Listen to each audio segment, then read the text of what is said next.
Halo semua, jadi ini adalah perjalanan menuju Muara Bungo Jambi, start dari Kota Padang.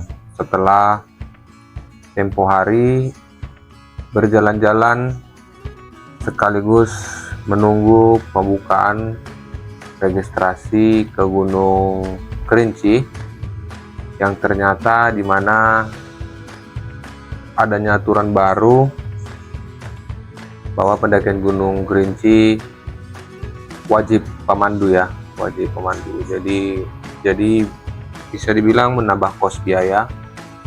Setelah aku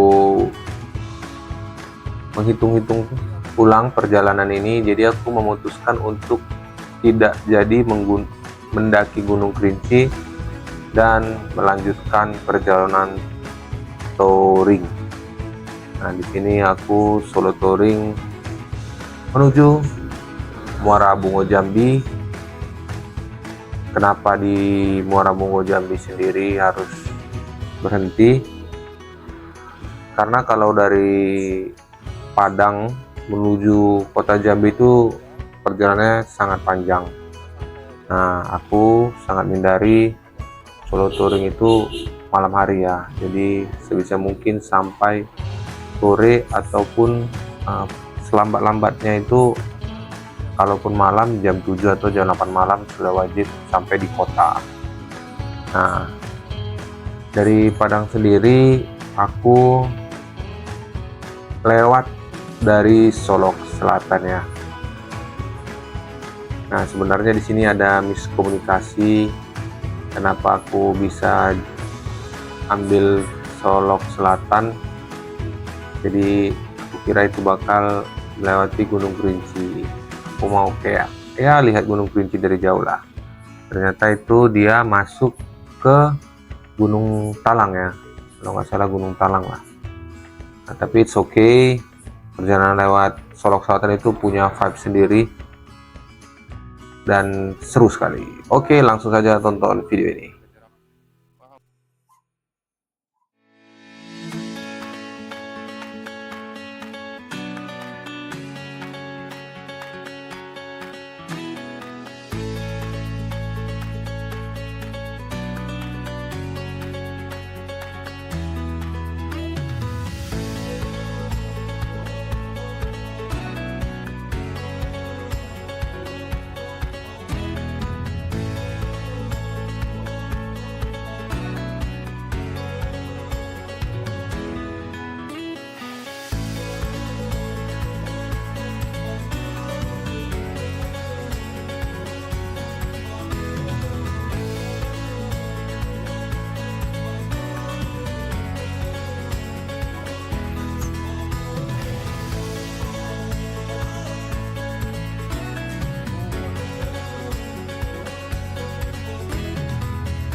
Nah, sekarang aku sudah masuk rute via Solok Selatan.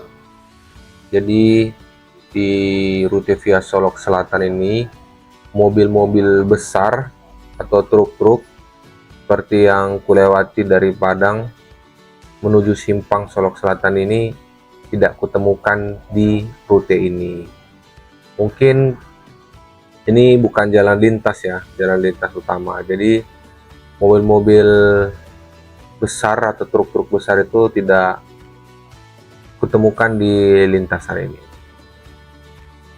Jadi buat kalian yang lewat di sini santai saja, karena di sini jalannya cukup mulus dan lumayan sepi sih. Aku lewat Solok Selatan ini lumayan sepi, bahkan sampai ke Muara Bungo tetap sepi. Mungkin ini bukan jalan utama seperti yang aku bilang tadi, jadi jarang kita temukan banyak kendaraan.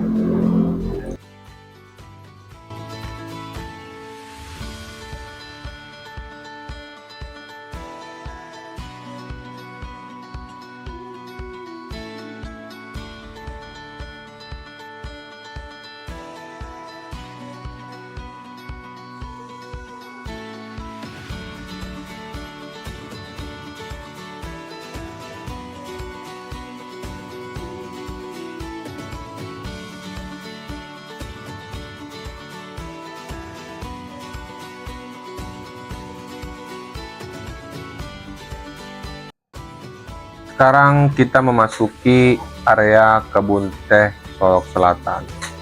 Nah, selama di perjalanan ini aku melihat di kiri dan kanan banyak sekali perkebunan teh. Masyarakat di sini juga menanam stroberi. Jadi di sini cuacanya sejuk sekali. Jadi pantas banyak menanam stroberi dan juga kebun teh. Cocok sekali dengan kondisi iklimnya ya. Jadi di sini lumayan dingin daripada kota Padang.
Sekarang menuju perbatasan ke Solok Selatan ya.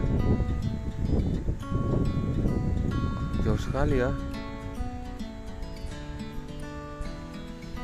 Ini tunggu perbatasannya. Kita ada di jembatan dengan view perbukitan di sekitar ya.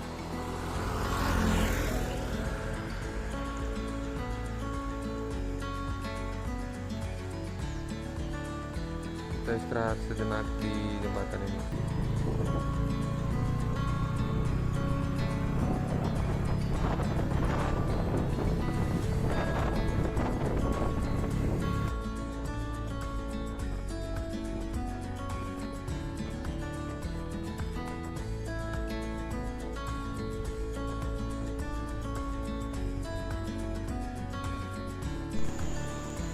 Solok Selatan sangat panjang ya. Jadi ini masih di Solok Selatan. Aku istirahat sebentar di sini. Ada pemandangan indah, sungai yang berarus deras. Ini cocok kali nih main apa nih? Main eh, bot-bot perahu-perahu itu. Harus jeram. Cocok kali. Tuh, di sana ada arus lebih deras tuh. Oh, view-nya pun wah, mantap sekali. Ini masih di Solok Selatan, aku nggak tahu tepatnya di mana, tapi masih wilayah Solok Selatan.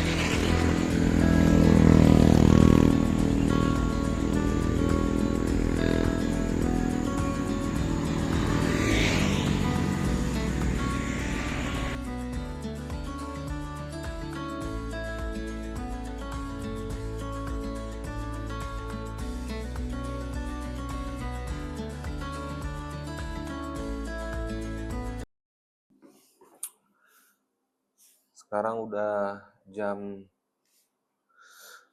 berapa nih sekarang? Aduh, ini jam tangan. Jam 9.41 pagi. Nah, semalam itu udah sangat lelah sekali, nggak sanggup lagi take video. Jadi semalam langsung ambil penginapan di Muara Bungo. Oh iya, semalam itu aku sempat tersesat. Jadi sekitar 2 jam aku tersesat di ladang ladang sawit. Nah, ladang sawit aku ikuti Google Maps, di situ sangat sepi dan sunyi. Terakhir ketemu jalan yang betul-betul nggak masuk akal. Jalan yang betul-betul nggak masuk akal. Kenapa aku bilang? Karena masuk ke jalan setapak perladangan yang sangat rimbun ya. Jadi aku berhenti di situ, kebetulan ada pos security dan ada 2 orang di situ, abang-abang. Terima kasih buat abang-abang yang udah bantu aku semalam. Mana tahu video ini lewat. Jadi abang itu bantu langsung ngantarkan ke jalan aspal. Jadi sebelumnya itu aku masuk ke jalan-jalan ladang, terus sawit yang lebar, jalannya nggak rata, ada rata, random lah jalannya. Ah, di situ aku ngebut-ngebut karena takut malam di situ, karena kalau udah sampai malam, siapa yang ada di ladang sawit malam-malam? Minta tolong sama siapa? Ada beberapa titik di situ tidak ada sinyal. Nah, setelah dapat jalan aspal diarahkan sama abang-abang itu, langsung diantarkan. Bersyukur sekali. Habis itu dapat sinyal, aku pakai maps lagi. Sialnya itu mapsnya itu mengarahkan ke jalan yang salah lagi. Setelah sampai di titik aspal terakhir, nggak tahu itu malah masuk ke jalan sawit lagi, dan itu lebih ekstrim lagi jalannya. Dan itu tinggi, jalannya berlubang, nanjak, terbelah karena kegerus air jalannya. Ngeri lah. Untung ada anak perempuan yang baru melintas bawa motor, terus aku tanya mau ini kemana, apakah ini benar ke Muara Bungo. Terus anak itu bilang ini masuk ke desa, dan itu jalannya masuk ke desa aja, habis itu nggak ada lagi jalan katanya. Di situ aku langsung kayak kok bisa gitu ya kan. Habis itu dia arahkan aku suruh turun lagi, terus nanti terus aja dapat lagi jalan aspal katanya. Ikuti terus, dan situ sinyal mati, sudah masuk situ. Dan aku di situ sinyal mati, aku nggak mau pakai Google Maps lagi. Jadi aku cuman lihat, kebetulan kalau Google Maps ini kalau udah dia offline dia ada nampak masih bisa kita pakai, tapi aku nggak ikuti Google Maps itu. Cuman ku buka aja Google Maps-nya, aku lihat jalan lintas, ku ikuti yang garis-garis putih di Google Maps. Akhirnya 1 jam di ladang sawit berputar-putar, 1 jam perjalanan menuju ke jalan lintas balik. Nah, syukur setelah itu sampai jalan lintas, aku udah mulai lega. Makanya semalam ambil video pas sudah sampai di sebelum Muara Bungo, baru aku langsung cari penginapan. kapan menginap di sini karena udah capek banget. Hari ini perjalanan ke Jambi dengan waktu tempuh kurang lebih 6 jam ya. 6 sampai 7 jam lah kita buat istirahat kan, nggak 24 jam. Jadi di situ nanti kita bakal nginap lagi karena kalau dari aku sendiri solo traveling ini sangat menghindari jalan malam ya. Jadi usahakan itu sampainya di paling lama sore. Semalam itu yang udah kebablasan sekali. Perkiraan sampai itu jam 6 sore ya. Semalam itu sampai jam 8 malam di sini. Nah ini prepare packing ke kendaraan dulu.